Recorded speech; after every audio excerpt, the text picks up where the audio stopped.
on AWS data engineering course. And today we are going to start with Python. Let me just share my screen first. So today onwards, we are going to start with Python first, and then for 2-3 days we will learn Python, and then we'll move ahead with the cloud computing things. Okay. I hope that you have an idea about what is the course content that we are offering to you in this course. And also, Mohammed and Matthew, do you have any questions before start the sessions? Yes, please. If you have any questions about the course content and topics and length of this course, you can ask me now.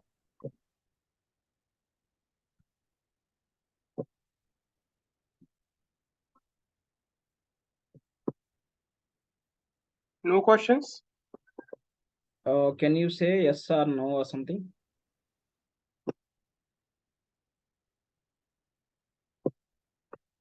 Sami and Matthew, are you there?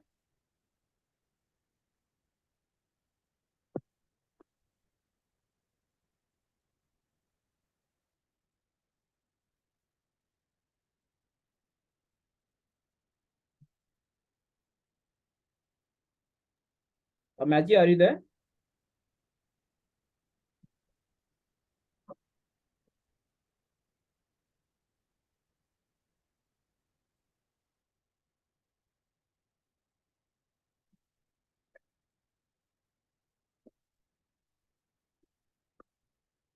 Okay, so we are going to start. And before we start, let me tell you.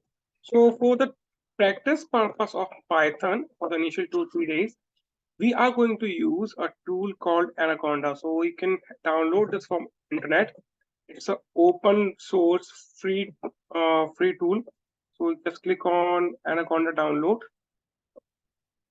You will be on your free download page. Just download this as per your OS configuration. You can select Windows, Apple, or Linux. Just download it here. This is right now it's set up for Windows. Once it is downloaded, you can just click on next, next, next, and install that. It's a very easy installation. And with this, you don't need to install Python separately. And you will be having many of the visual editors for this. But we are going to use Jupyter notebooks for our practice. And to work with the Jupyter notebooks, to open the Jupyter notebooks, you guys can simply type Anaconda here and enter Anaconda prompt. In your Anaconda prompt, you can choose the directory in which directory you want to launch this, and then type Jupyter notebook. Once you run this command, you're going to get a browser opened. On that browser, your notebook will be opened like this, as it is opening for me. Here, you can simply click on this right-hand top corner, new, and click on this Python 3 button.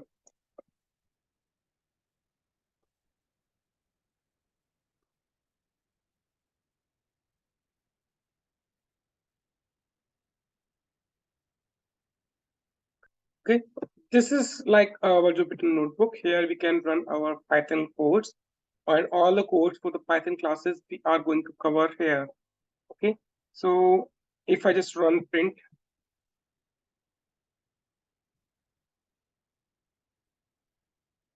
you can see I'm getting my output here. Hello is printed out on the output box.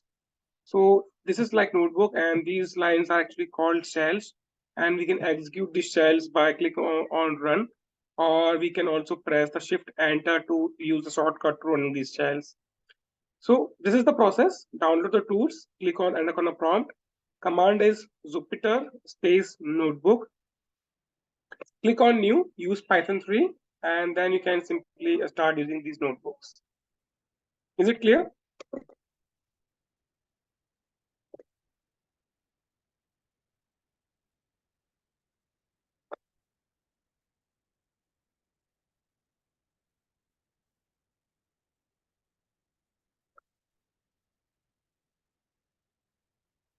Is it clear?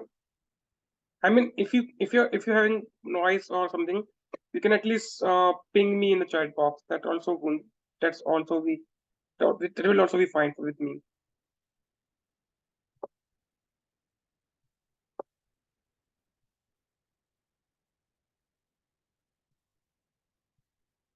Thanks, Sami.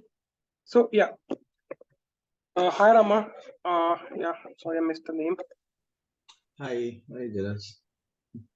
Yeah, so we just started with the installation of Anaconda. So I'll just repeat this. You can just go on this website of Anaconda free download. No Okay. problem, Jalas. I'm good with this. No problem. Yeah, thank you. Okay. So yes, so from today we are going to start with the very basics of Python. We are going to learn about the data types, variable declaration, and some string functions. Okay. So in Python, first of all, we have two kind of data type which are available in most of the programming language. Okay, so it is like integer, float, or complex numbers, so like numeric data types we have. And then we have string data types. Okay, string is like varchar or for equalizers. It is the same thing.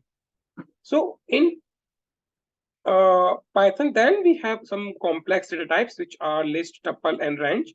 And then we have mapping data type which is called as dictionary. And obviously Boolean is also there, indicate binary values like true and false. So let me just show you this thing.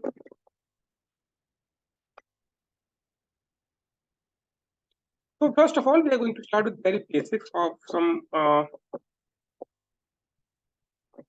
very basics commands or declaring a variable and like those things. And we are obviously class by class we are going to increase our level.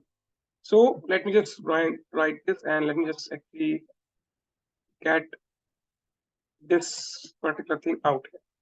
So as you can see, I have a code here, a very small code. It says a equals to 100. So in this code, a is my variable that can store some constant values. 100 is the literal value that I'm storing inside a. Now, if I execute this, my code will work. And if I just press a is going to be printed out on my output box. Here, if you compare this Python with another programming languages, we can see that we haven't defined the scope of variable or the data type of variable. I mean, nothing like that we have defined separately.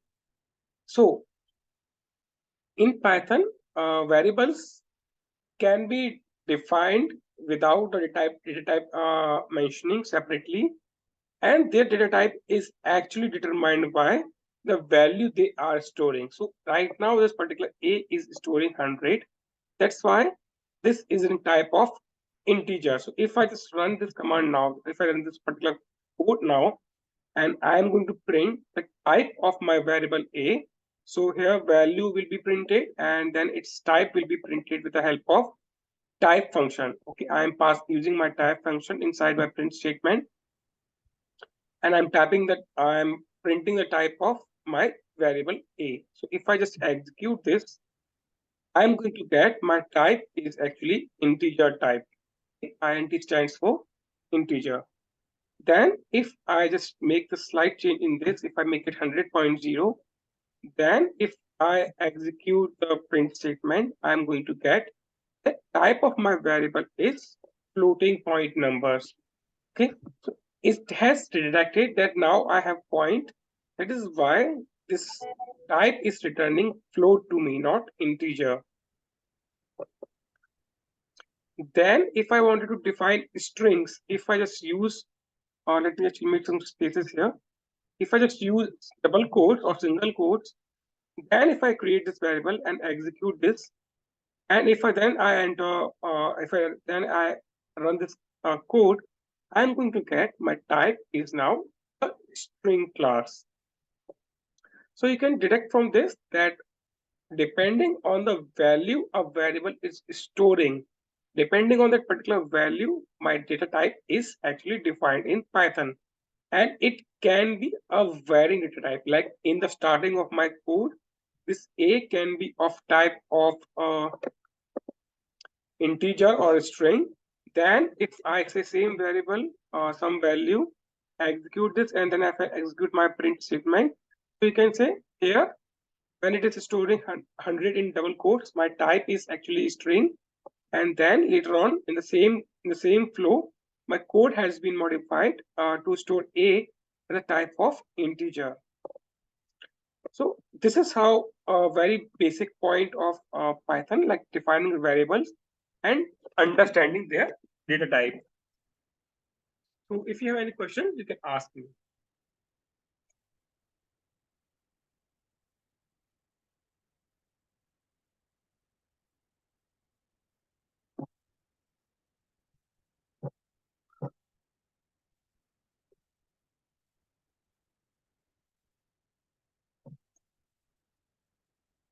Okay, silence, see guys, silence, I'm always going to take that you guys understand these things. If you have any questions, any doubts, or any troubles, please do interrupt me then and there. Okay.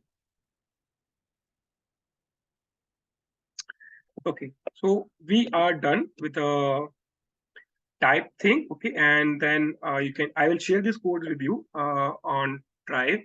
Ganesh actually going to take care of that part. You are going to get this notes for sure. And let's understand some of the concatenating ways. So if I just take these two strings, then if I just paste them here. So right now what I'm doing, I'm just simply defining my two strings. A is a string in double quotes, just explaining you that you can define your string variables inside double quotes also. And then you can define your string variables inside single quotes also. And but only one thing is there. If they are starting from double quote, they should end with double quotes. And if they're starting single quote, they should end with single quote. Otherwise, it's not going to work. So if I just run this shell, you can see my print statement has printed these things. And then if I just do A plus B, so on two string data types, as you can see, my both variables are string data types. In this case, my plus is going to work as append, not like as a mathematical operator. This is going to be work as append method. So if I just execute this, you can see it has appended my two strings in each of them. Okay, second string is actually starting from here. But this kind of append operations will not work if I have a different data type. So if I define a C 100 and then if I try to append a C in A plus B, then I'm going to get a syntax error. That name, I have to run this code first, run the shell first. Then I'm going to get error. It can only concatenate a string to string, not integer. As you know, the C by its value is a type of integer. That's why my code is giving errors. So these are very basic things, but these things come very handy when we are writing big programs. Let's say you are trying to print some statement on a real-time program, and that consists of, I mean, let's say you are looking to print some message like this, and say here is my complete uh, complete string. Okay, and you are looking to plus A and plus C like this, and it's not going to work because it is a string type, or it is a string type, not as a it's not at a it's an integer type, it's not a string type. Okay, so you have to take care of these things, like it's very basics, but it's important piece. Moving ahead, let me just close this.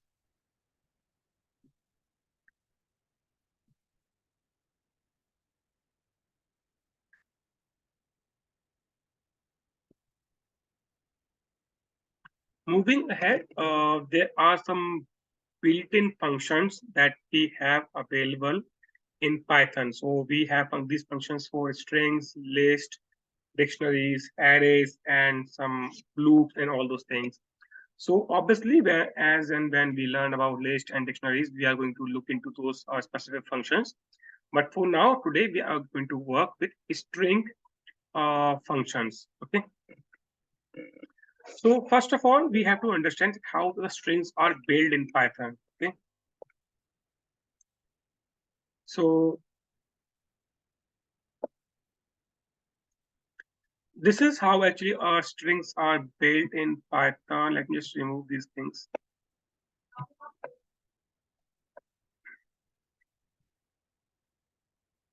So let's say I have defined a string. Let's say I have defined a string like this, text equals to, this is a string. Okay, so in Python, actually these strings are indexed. They have a numerical index position for every character in the string. So it starts from 0 and it goes till the length of the string. So like this is going to be 0, 1, 2, 3, 4, 5, 6, 7, 8, 9, like this. So this T is at the position of 0. This H is at the position of 1.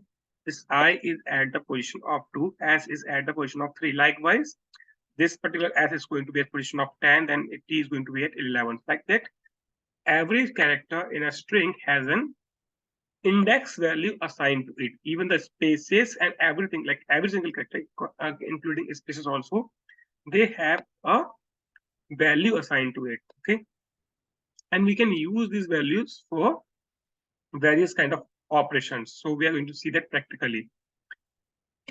Now, like this is one of the ways to concatenate strings. Let me just run this example. We have done it earlier also.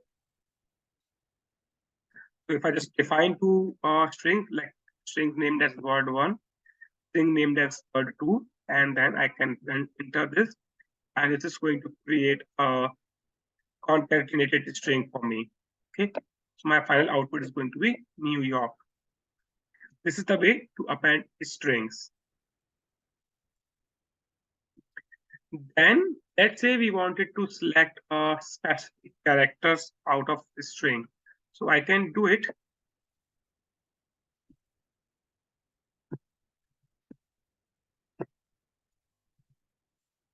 So let's say I have defined a string here. It's like word, Rio de Janeiro. And let's say I just wanted to get first word of this, like I wanted to see what is the first letter or first character that I have in my string. So for that, I can access it using string slicing. Okay, so slicing is a concept in Python where you can slice strings, lists, or dictionaries to get some subset of the total, like subset of the complete part of it. Okay, so as you can see, this word and 0. So if, as you can understand, that I am going to get 0th index character from this particular code. So if I execute this code, I am going to get R as an output. Now, let's say I wanted to get not only R, I wanted to get RIO. Okay. So in that case, what we can do, this 0 is actually the starting position. If I assign a colon after this, and if I say ending position here, ending position, let's say 3, then I'm saying, okay, I need from word, okay, from my string called as word, I want to get an output starting from 0th index and ending at 3rd index. But here, starting position is included in the output and ending position is actually not included in the output that we get. Okay, so when I execute this word, I'm going to get index position 0, index position 1, and index position 2. Okay, so if I execute this, I'm going to get RIO as an output of my simple code. Okay, then one more scenario can be there. Let's say I'm not interested in RIO, I'm interested in accessing DE. So we have to actually count this, that its DE is starting from index position 4 and it is ending at index position 6. So I want to include 4, 5, 6. Actually 4 and 5 I want to include. 6 I don't want to include. If I execute this code, I am going to get DE as an output. Okay. You can also do it like this if you just mention the starting position. If you don't mention the starting ending position, anything after the 4, I am going to get in my output. So I can, if I execute this, so starting from the position 4 till the end, I'm going to get, if I don't mention my ending limit. Or if I just mention my ending limit, let's say 8, I don't mention my starting position, so I am going to get from 0 till 7. Okay, if I execute this, I'm going to get ReODJ. Okay, so now I'll just take a pause here, and if you have any questions about string slicing, you can ask me now.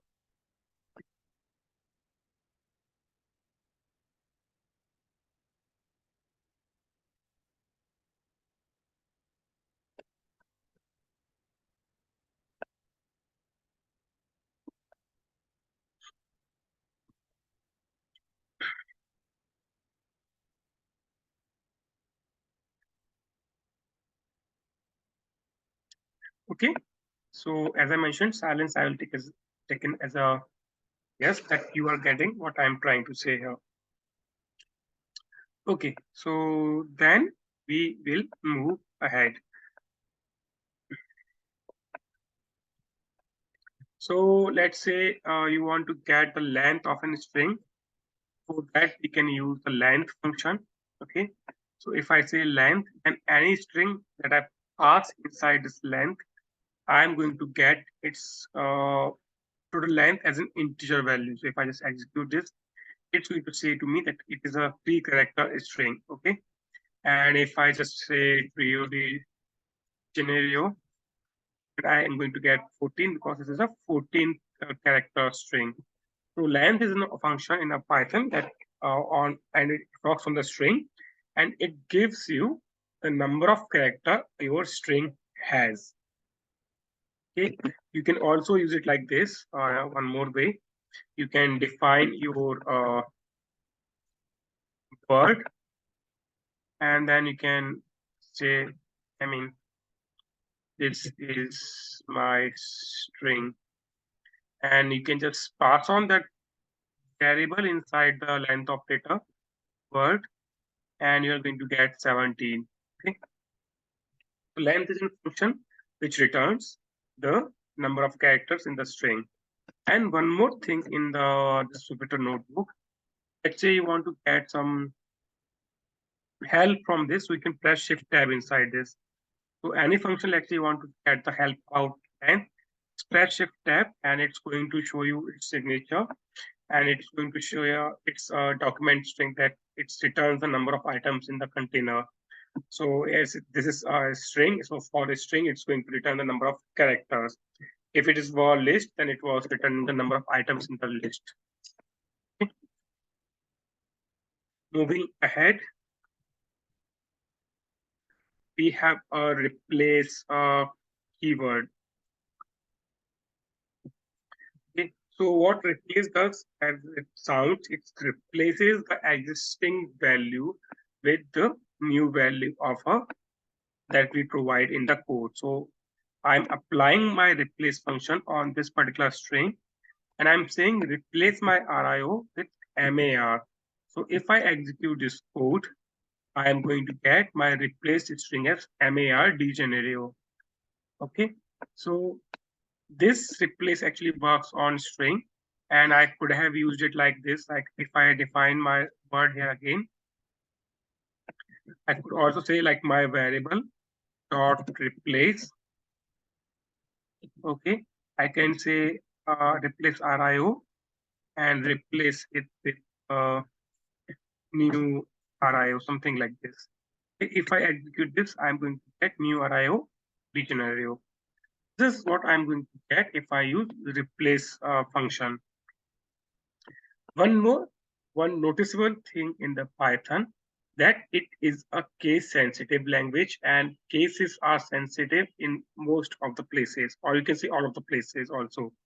So if let's say I have defined my variable as word here, but if I just try to access it here with a capital W, it's going to throw me an error that this particular word is not defined in the code. Okay, so it has to be exactly matching our cases here. Then let's say if I do any changes in here, this place, it's also not going to work. It's going to say a string object has no attribute replace. This means string class has no function called as replace. Okay, the function you are looking for, it might be starting with small r. And even the strings, let's say if I do a comparison like this, instead of small character O, if I try to find or replace capital character O, I'm going to get same string because it could not found anything inside this string of word which I have defined here, which is matching with this particular thing. Okay.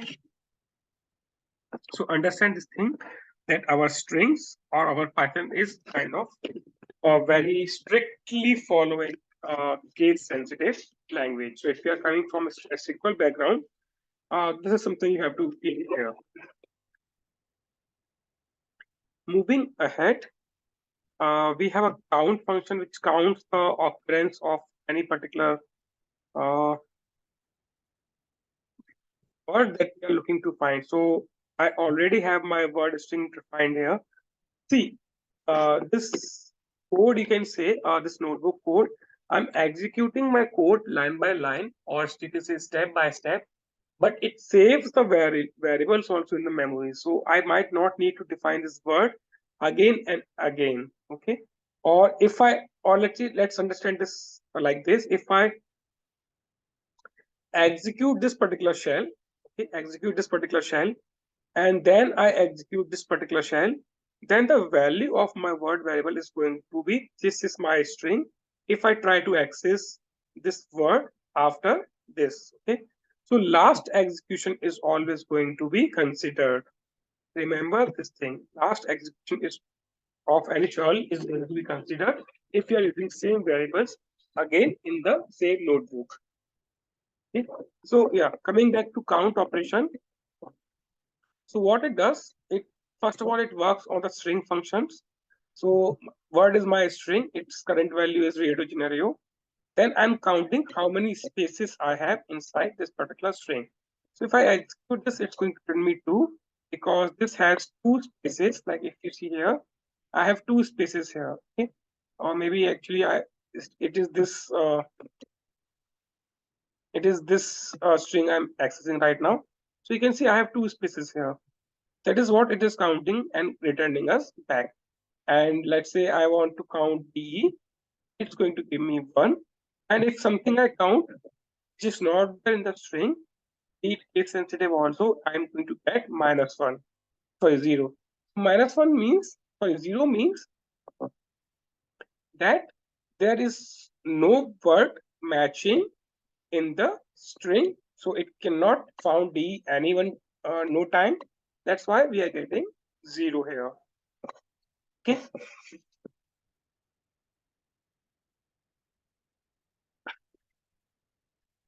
So if you guys have any questions, replace and count and this thing, you can let me know. See, I'm going a bit faster for this particular class today only, because these things, if you are guys experienced guys, then you know these things already. And if you still have any questions, please do ping me. Please don't hesitate. Please do let me know. Do you know why do you choose a Jupyter notebook for this development? Why don't you choose PyCharm or something? So it's more easy for us to understand. See, I could have used that, but I think Jupyter is the easy one to start. This is my personal thought, and still you can say if you prefer Visual Studio, PyCharm, or anything, you can just go ahead and practice these codes on any ID that you prefer. So it's Okay. your personal choice. Okay, I'm not. One other question is, why did you pick up the mix of it? You want to teach us some basics. So what is the purpose of the class?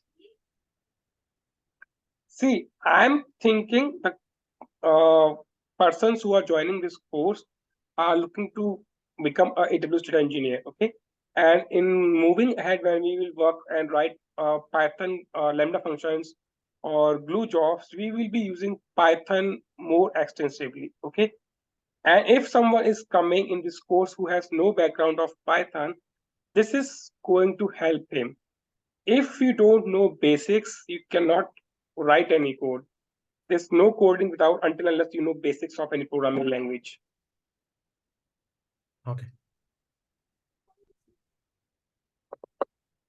So these things that I'm telling, yes, it is a basics, it is easy, but these things are very frequently used. And if you use these things wisely, you can write very optimized course, or you can solve any problem that you are given in hand. Perfect. Okay. Then one more function is there that I'm going to take. For example, it's a regular text. Sorry, it's a upper function, and if I just take it like this, so what it does, it creates the uppercase of our string. So I have my string, which is consisting of some.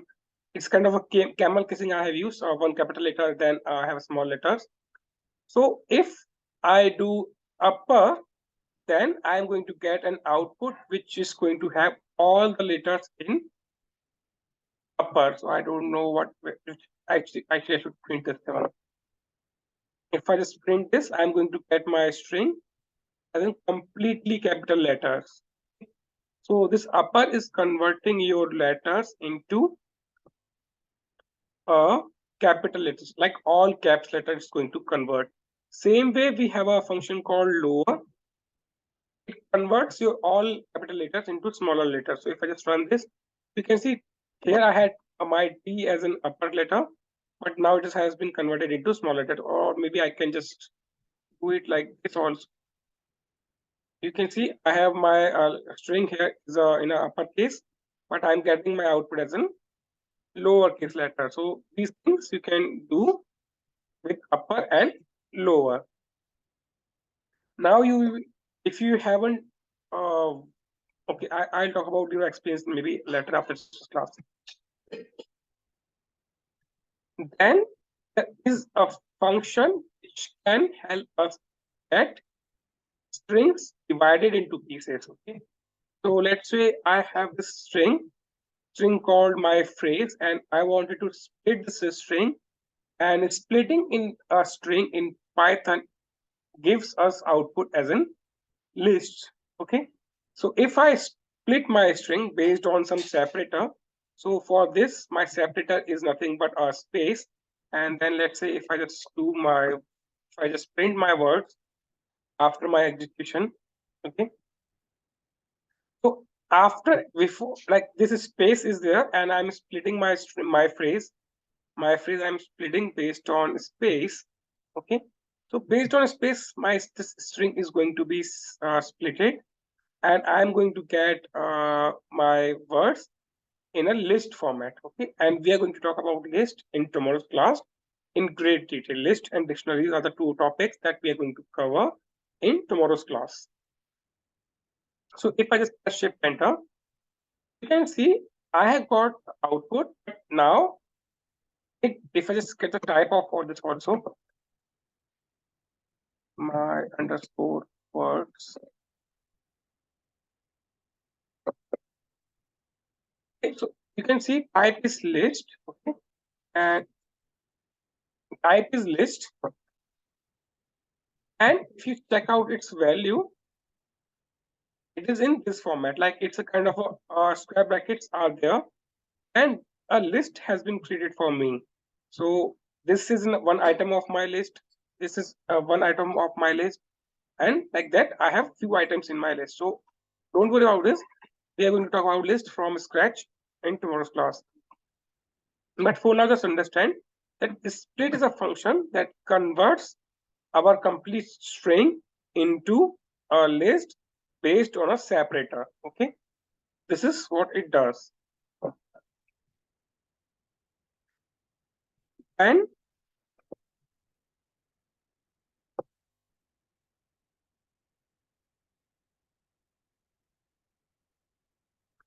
then we have some string methods. Okay,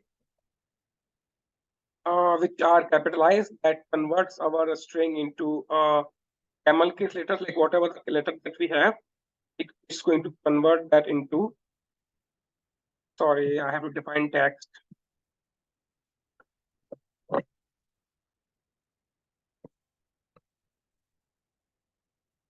So this is, if you see,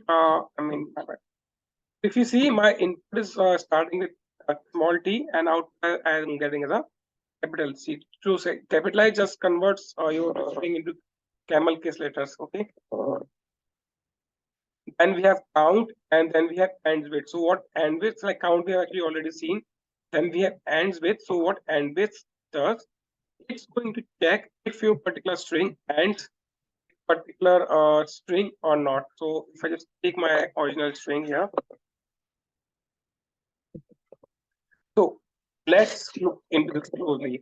I have defined my string. A string that is stored in a variable called text, and I'm saying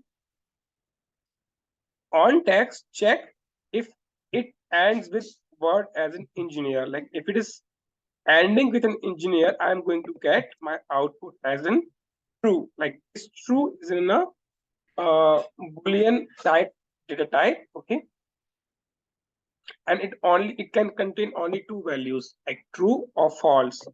So if it is ending, like if my string is ending with some particular subset of it, I am going to get true. If it is not ending, like we make it like string like this, then I'm going to get as a false.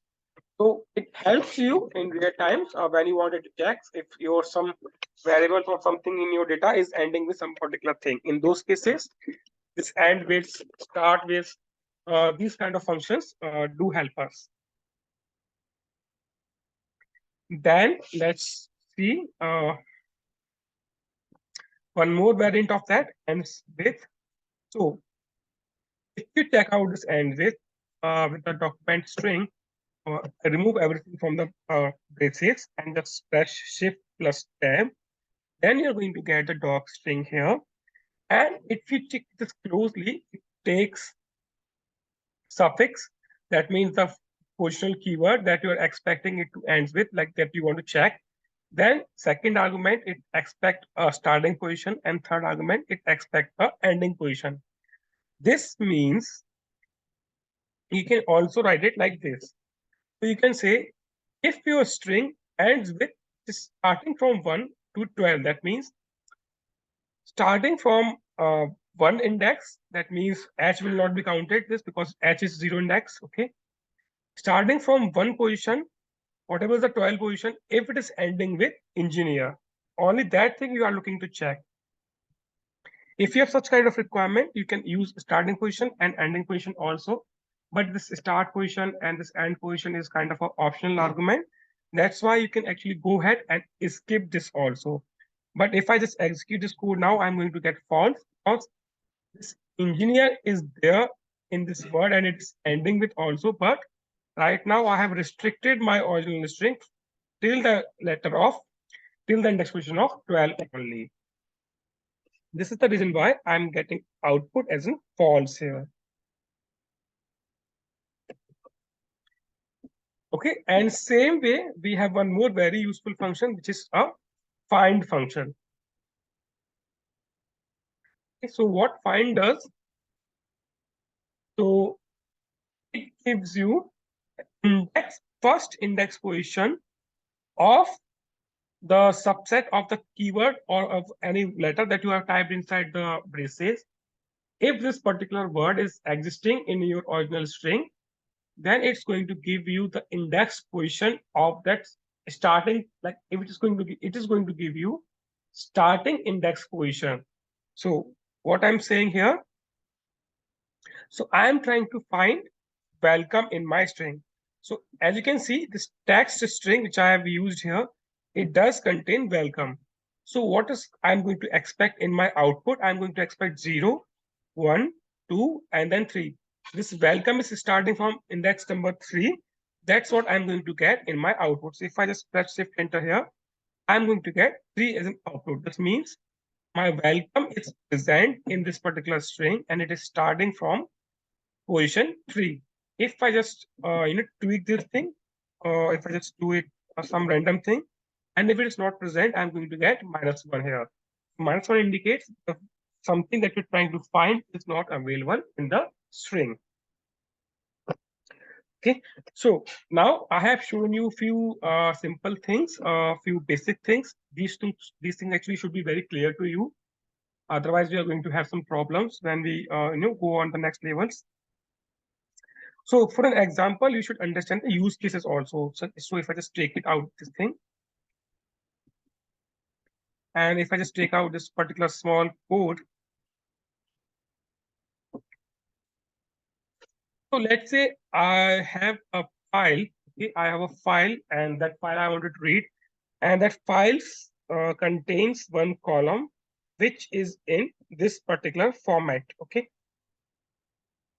so this is my one particular string, or you can, as of now, you just take it as a string only. Okay, we will talk about files and other things in next classes, but just for now, we take this column. Okay, so we have executive, then we have column, then we have space, and then we have a name, and then we have his employee ID in the braces. Okay, so let's say I wanted to have this position, like what is the position, which in which position this particular guy is working in the organization, and his name and his employee ID in three separate variables, and I wanted to print them on my output.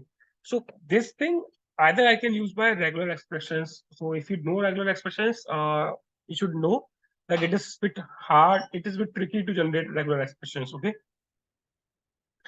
another easy way to do it is using Python's basics. If you understand basics clearly, then you can use these basics to get this output. Okay, so let's see what I'm doing here. First of all, I'm creating a variable called as x. In this x, I'm going to get a value which is coming from find operation, and I'm finding colon inside my string. Okay, if I'm finding colon inside my string, I'm going to get the index position of this particular colon. Okay, then on the next time, I'm saying, okay, give me position, and my position is starting from 0 and it is going till x. Okay, so ending position is x, and in x, if I just print this,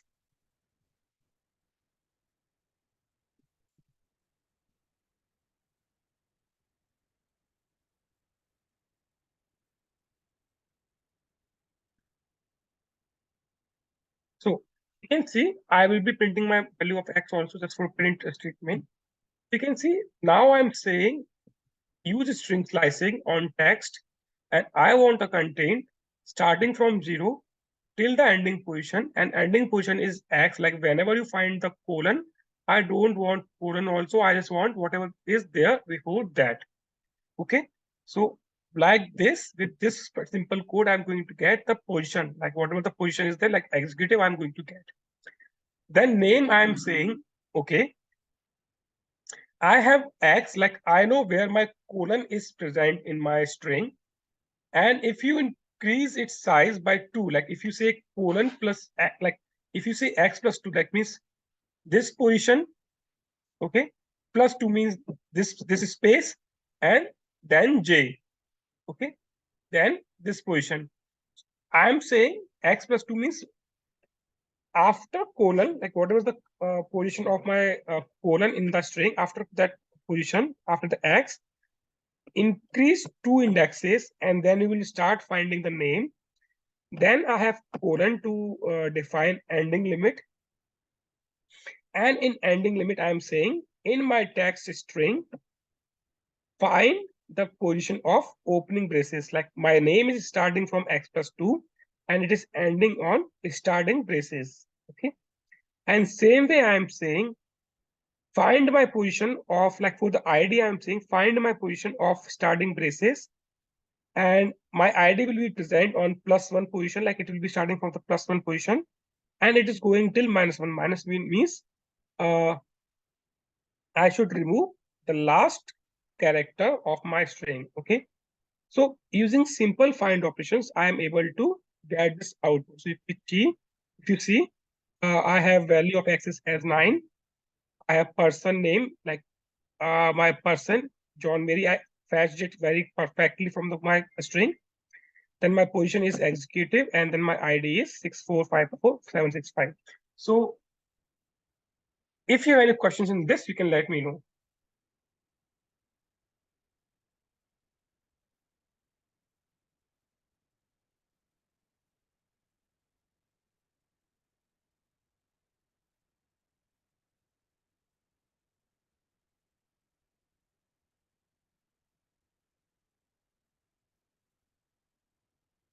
You guys got this, like how I have achieved this this simple filtering of this thing. So let me just slightly more make a small changes here. Let's say I make it manager. I completely change its name, like say John Strauss. Okay. Even if I make changes in my string, this is not a hard-coded code. My code is not going to fail. It's going to be dynamic. Like I can get my name perfectly, I can get my position perfectly, and my ID is also coming perfectly.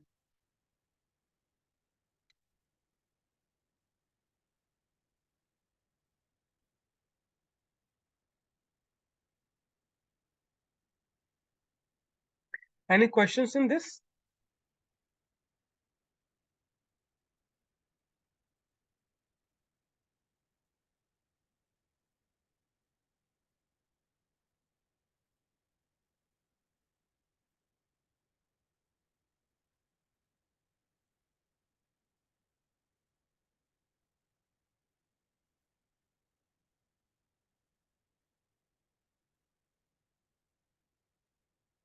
Okay, so if you guys have no questions, and this is all from my end for today.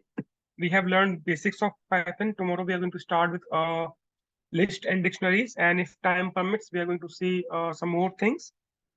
And with this, Ganesh, you may be going to stop recording. Ganesh, are you there?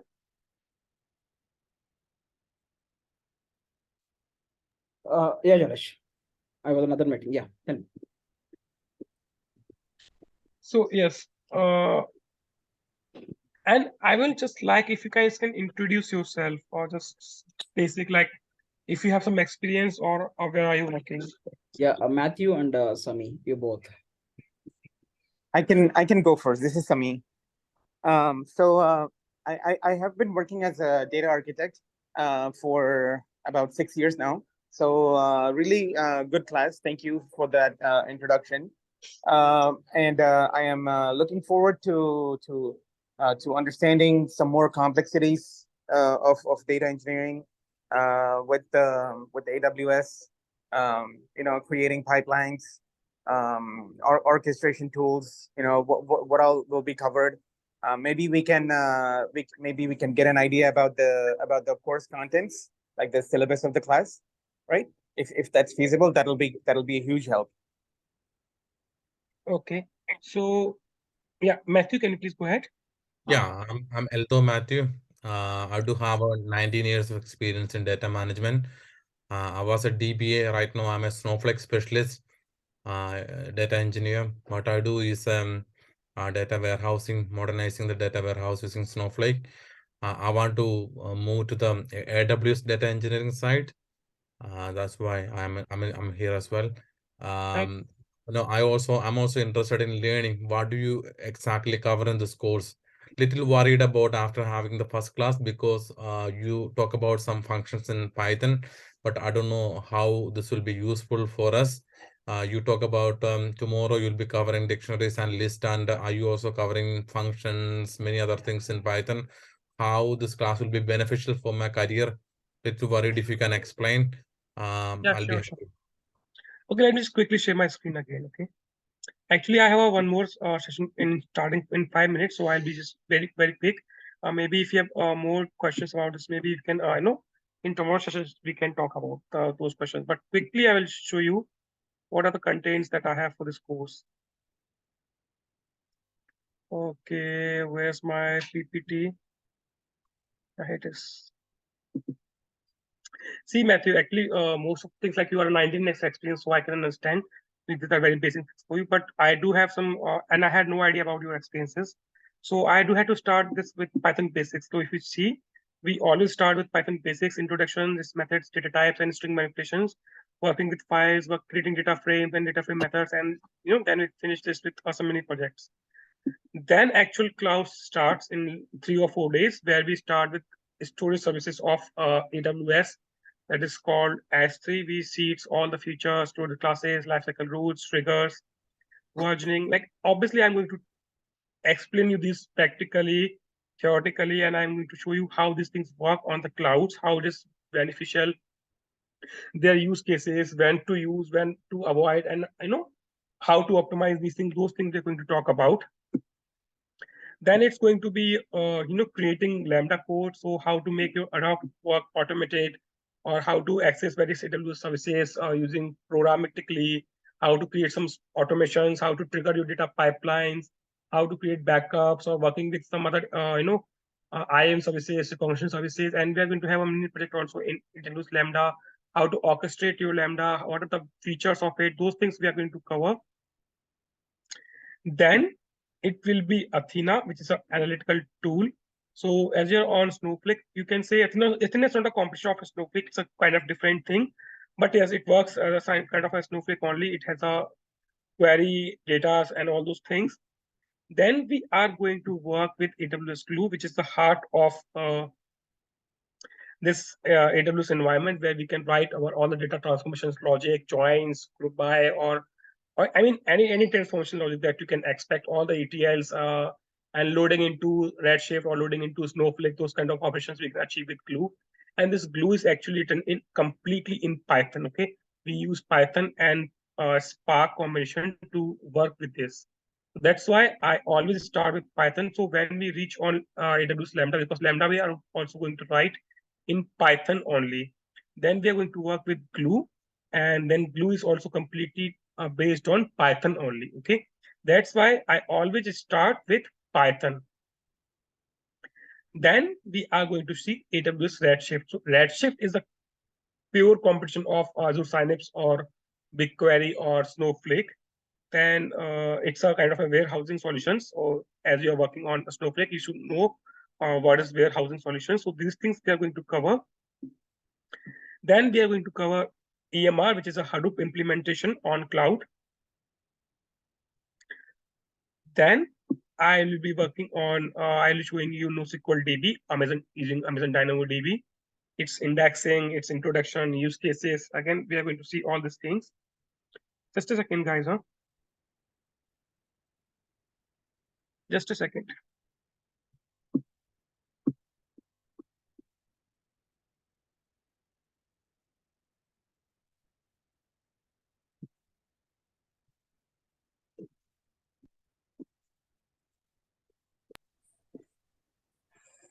Yeah, so we are going to see use cases in its indexing, DynamoDB consistency modes, and obviously see each. I'm going very fast right now.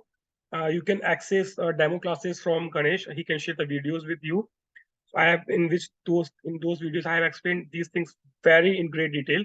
Okay, so it's completely going to be hands-on. It's completely going to be conceptual, and I'm going to show you use cases, their work, the costing, then optimization, everything I'm going to show you. Next thing that I'm going to pick is a Amazon Kinesis. Okay, its slide is actually deleted by me by mistake.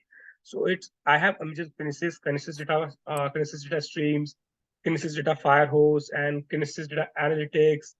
And those things we are going to cover in great detail. It's going to be completely hands-on also on Kinesis. I'm going to show you some random some codes to generate some random orders, and then how we can process those orders in real time. So real-time operation. Right. Yes, please. Oh, I'm still waiting for several. Another minute. Is that Pulp Fiction, Charlie? What's that? Yes. I don't think I've never seen it. Never seen Pulp Fiction. I think someone tried starting it a couple. Please. John Travolta. Anil, can you please go on mute? Okay. Anyhow, then obviously we are going to see some in-between services that we need, okay, which is like KMS, Kinesis, IAM, CloudTrail, SNS, all these things we are going to see. Then we are going to finish this project with a complete data pipeline, which is going to start from S3. It's going to be automated pipeline. It's like data will be landed on S3 folder, and it's going to be triggered by AWS Lambda. It's going to be executed on AWS Glue, and Glue is going to load my data inside my Redshift data warehousing tool automatically. So this is going to be a complete hands-on real-time pipeline. I mean, same as real-time pipeline concepts, and its working will be same as real-time pipeline. Obviously, its data is going to be all from internet only. And we are also going to cover Apache Spark, like not the complete Apache Spark course, but it's going to be like a quick one like Python that we are doing, because AWS Glue, we are going to write Apache Spark code only to work with our project, because real time 70 to 80% of projects use Apache PySpark code only to process their data. So I hope I was good enough to give you glimpse, and now you're in a correct path that what we're going to cover in this course. Like this Python is there for basic introduction, so you guys do not miss anything on the AWS Lambda and AWS Glue.